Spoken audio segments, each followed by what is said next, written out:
27th of June 2023 James Gunn announce करते हैं that David Corenswet is our new Superman और ये news सुन के इंटरनेट एक्सप्लोड हो जाता है। दुनिया को हजम नहीं हो रहा था कि एक न्यू कमर जिसने करियर में सिर्फ 2 लीड रोल्स किए हैं उसे सुपरमैन का रोल मिल कैसे गया। किसी के लिए वो सिर्फ एक सस्ता हेनरी कैविल था और किसी के लिए सिर्फ एक नेपो किड। मगर सच तो ये है कि डेविड का पेन, उसका क्राफ्ट और उसकी मेहनत अभी तक दुनिया ने देखी ही नहीं है। तो चलिए आपको लेके चलते हैं डेविड कॉर्नस्वेट के सफर पे और समझने की कोशिश करते हैं कि आखिर हु इज डेविड कॉर्नस्वेट और जब हॉलीवुड में इतने बड़े सुपरस्टार्स थे तो जेम्स गन ने उसी को क्यों चुना। So ladies and gentleman, let's begin.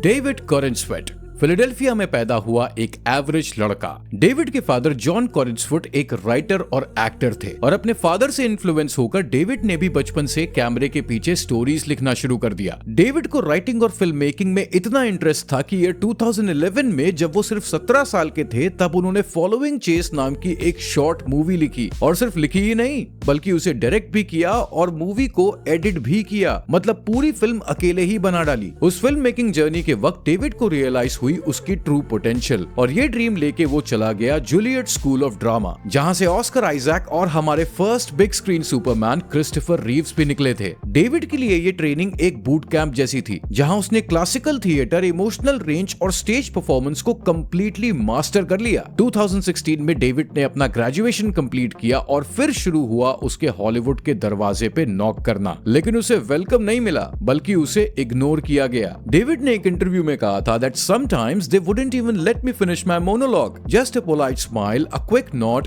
and thank you. 3 साल तक डेविड एक ऑडिशन से दूसरे ऑडिशंस तक भटकता रहा। रिजेक्शन, साइलेंस और डिसअपॉइंटमेंट उसका डेली रूटीन बन गया था। लेकिन इसी स्ट्रगल के बीच एक फिल्म ने उसे फाइनली लीड रोल दे ही दिया। 2018 में रिलीज हुई अफेयर ऑफ स्टेट। इस फिल्म ने डेविड ने माइकल लॉसन का रोल प्ले किया, एक एम्बिशियस, चार्मिंग पॉलिटिकल इंटर्न जो पावर के लिए कुछ भी करने को तैयार था। मूवी छोटी थी, बजट भी लिमिटेड था, मगर डेविड का परफॉर्मेंस इतना पावरफुल था कि लोग कहने लगे that he carried the entire film on his shoulders. इसके बाद 2019 में डेविड ने नेटफ्लिक्स की द पॉलिटिशियन में एक कॉलेज स्टूडेंट रिवर बार्कली का रोल प्ले किया। रिवर एक बायसेक्सुअल था और डेविड ने इस रोल को बिना किसी क्लीशे के पूरी डिग्निटी के साथ पोर्ट्रे किया। पहली बार लोगों ने नोटिस किया कि इस लड़के में कुछ तो स्पेशल है। मगर असली धमाका हुआ जब नेटफ्लिक्स पे हॉलीवुड नाम का एक शो आया जहां डेविड ने एक स्ट्रगलिंग एक्टर जैक कैस्टेलो का रोल प्ले किया। सबसे कमाल की बात तो ये थी कि डेविड इस शो में सिर्फ एक लीड एक्टर नहीं थे बल्कि वो एग्जीक्यूटिव प्रोड्यूसर भी थे,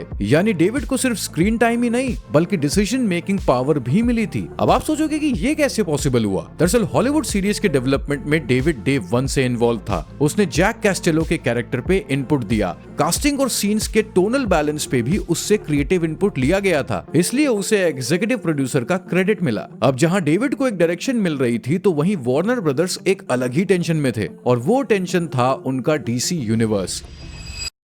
2013 के बाद डीसी का सिनेमैटिक यूनिवर्स एक कंफ्यूज मल्टीवर्स बन चुका था। The flash, black Adam, Shazam 2, wonder woman 1984 एक के बाद एक बॉक्स ऑफिस पे मूवीज फेल हो रही थी और दूसरी तरफ मार्वल, वो तो थॉर का 4th पार्ट बना के भी पैसे छाप रहा था। ऐसे में वार्नर ब्रदर्स ने डीसी स्टूडियो को एक नई डायरेक्शन देने का फैसला किया। उन्होंने जॉस व्हीडन को हटाया और जेम्स गन को लाए। अब जब जेम्स ने डीसी स्टूडियोज को टेक ओवर किया तो उसने सिर्फ कुर्सी ही नहीं ली बल्कि उसने डीसी का पूरा डीएनए बदलने की कसम खा ली। सबसे पहले जेम्स ने हेनरी कैविल को हटा दिया। ये अपने पैर पे कुल्हाड़ी मारने जैसा था क्योंकि फैंस हेनरी कैविल को एज सुपरमैन देखना चाहते थे और तब शुरू हुए सुपरमैन लेगेसी के लिए ऑडिशंस। 2023 के मिड तक 3 एक्टर्स को स्क्रीन टेस्ट के लिए शॉर्टलिस्ट किया गया, निकोलस हॉल्ट, टॉम ब्रिटनी और एक नाम जो सबसे कम फेमस था, डेविड कॉर्नस्वेट। जब डेविड ने ऑडिशन दिया तो जेम्स को उसकी आंखों में एक नाइव होप दिखी। ऑडिशन जैसे ही खत्म हुआ जेम्स गन सीधे बोल पड़े, that's him, that's the one. एक सेकंड के लिए सोच के देखो यारो कि डेविड का क्या रिएक्शन रहा होगा। बिल्कुल वैसा जैसे कोई लड़का कॉलेज से बाहर निकलता है, जॉब के लिए अप्लाई करता है और मल्टीपल रिजेक्शंस के बाद अपने सपने की जॉब पाता है। मगर 27th of June 2023 को जब जेम्स गन ने ऑफिशियली ट्वीट किया that David Corenswet is a new Superman, internet explode हो गया और फैंस का पहला रिएक्शन था, डेविड हु? दुनिया पहले ही हेनरी कैविल को हटाने के सदमे से बाहर नहीं आ पाई थी और उसका रिप्लेसमेंट भी आया तो एक अननोन फेस। लेकिन असली कांड तो तब हुआ हुआ जब लोगों ने इंटरनेट पे डेविड के करियर को नोटिस किया। पूरे करियर में सिर्फ 2 ही लीड रोल्स।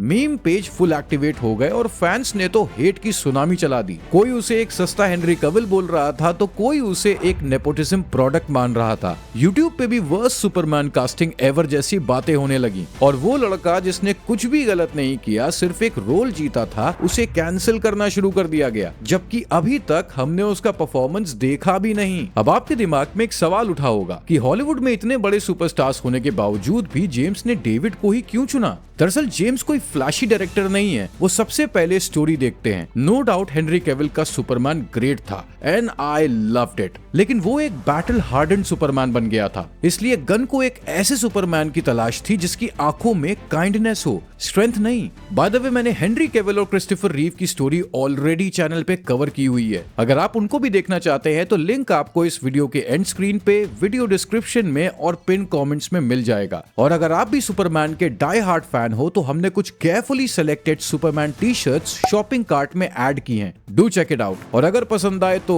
बाय भी कर लेना, इससे चैनल की थोड़ी सी मदद हो जाएगी। अब अगर आप डेविड के पुराने रोल्स को गौर से देखें तो उसमें एक पैटर्न मिलेगा। His roles were soft spoken yet he had fire inside him, और ये बात जेम्स को बहुत पसंद आई। जेम्स ने एक इंटरव्यू में कहा था that David reminded me of Christopher Reeves, not in looks but in spirit. He has that silent conflict inside that need to do good even when no one notices. फिर आती है David की physicality. David की height है 6 feet 4 inches और उसकी body athletic है और कॉमिक एक्यूरेट है, and eyes not fierce but kind. और सबसे बड़ा point, no past baggage. David ने ना तो मार्वल के साथ काम किया है, ना ही वो किसी फ्रेंचाइज का ओवरयूज्ड फेस है, और ना ही उसका कोई कंट्रोवर्शियल पास्ट है। वो बिल्कुल एक ब्लैंक पेज की तरह है जिसमें जेम्स गन अपना सुपरमैन लिखना चाहते हैं। इसलिए जेम्स गन ने एक सुपर हीरो नहीं चुना, बल्कि उसने एक इंसान चुना जिसे लोगों ने कभी सीरियसली लिया ही नहीं। और अब आ गया है 11 जुलाई 2025 जब सुपरमैन लेगेसी रिलीज हो चुकी है। लोग थिएटर में बैठेंगे कुछ एक्सपेक्टेशंस लेके, कुछ मीम्स लेके और कुछ सिर्फ नॉस्टैल्जिया लेके। डेविड को अच्छे से पता है कि उसके ऊपर क्रिस्टोफर रीव, ब्रैंडन रूथ और हेनरी कैविल से बेटर परफॉर्म करने का प्रेशर है। और सबसे इंपॉर्टेंट बात, डेविड के ऊपर डीसी का फ्यूचर भी डिपेंडेंट है। अगर वो फेल होता है तो डीसी के नए दौर का सपना भी टूट जाएगा। लेकिन अगर मूवी हिट हुई तो वो लड़का जो पहली बार डेविड हु के नाम से ट्रोल हुआ था बन जाएगा डेविड द सुपरमैन। तो क्या आपने सुपरमैन लेगेसी थिएटर्स में देखी? और अगर देखी है तो अपना पॉइंट ऑफ व्यू कमेंट्स में बिना बताए मत जाना। और अगर आपको हमारा काम पसंद आया हो तो यारो ठोक दो वो सब्सक्राइब बटन, क्योंकि हम आपके लिए ऐसी स्टोरीज लाते रहेंगे। बाकी क्रिस्टोफर रीव और हेनरी कैविल के वीडियोस को चेकआउट करना मत भूलना, यू विल लव इट। और शॉपिंग कार्ट में टी-शर्ट्स को एक बार चेकआउट जरूर करना। तो मिलेंगे आपसे अगले वीडियो में, तब तक अपना ख्याल रखें, स्वस्थ रहे, मस्त रहे। This is captain Parshu signing of.